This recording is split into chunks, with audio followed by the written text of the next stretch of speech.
మాది రాంబేడుపల్లె. నా పేరు నాంపల్లి పోచయ్య. 2019లో కొత్త గ్రామ పంచాయతీ ఏర్పడేందుకు నేనే ఫస్ట్ సర్పంచ్గా ఇక్కడ నా గ్రామ ప్రజలందరూ నన్ను ఎన్నుకున్నందుకు చాలా సంతోషమైన విషయము. అదేవిధంగా మనము 5 ఏళ్ళు పూర్తిగా చేసి మనము ఏమేం చేసినామంటే గ్రామ పంచాయతీ కట్టినాము. కొత్తగా మనమైనందులో శ్మశాన వాటిక కూడా కట్టేసినాము. గ్రామ పంచాయతీకి ట్రాక్టర్ కొనుగోలు చేయడం జరిగింది. అదేవిధంగా శ్మశాన వాటిక దగ్గర ఒక బోరు జెడ్పీటీసీ నిధులతో బోరు కూడా ఇవ్వడం జరిగింది. 500 మొక్కలు కూడా పెట్టడం జరిగింది. అక్కడ శ్మశాన వాటిక అక్కడ నర్సరీ కూడా బాగానే చేసినాము. రోడ్ల మీద కూడా చెట్లు కూడా చాలా బాగా పెట్టేశాము. ఒక ఇంచెస్ నుండి ఒక 10 lakhs సిసి రోడ్లు కూడా పోయడం జరిగింది. అదేవిధంగా మన జీపీ ఫండ్ నుండి ఒక డ్రైనేజ్ కూడా ఒక 1 lakh దాకా కూడా చేయడం జరిగింది.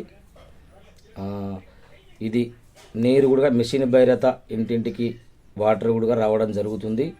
అదేవిధంగా ఈ గ్రామ పంచాయతీ కాక ముందుకు చెత్త ఎక్కడ దొరుకుతా అక్కడనే ఉండేది, మురుగు వాసన కూడా వచ్చేది. ఈ కొత్తగా గ్రామ పంచాయతీ ఏర్పాటు తర్వాత చెత్త మన జీబీ ట్రాక్టర్తోని తడి చెత్త పొడి చెత్త 2 కొంచబోయి మన డంపింగ్ యార్డ్ కూడా కట్టడం జరిగింది. అదేవిధంగా మేము కంపోస్ట్ ఎరువు కూడా తయారు కూడా చేయడం జరుగుతుంది. అదేవిధంగా ఇక్కడ రాంబేడుపల్లెలో ఆసర్ పింఛన్లు కానీ ఇప్పించడం జరిగింది. అదేవిధంగా సీఎం రిలీఫ్ ఫండ్ కూడా బాగానే ఇప్పించాము.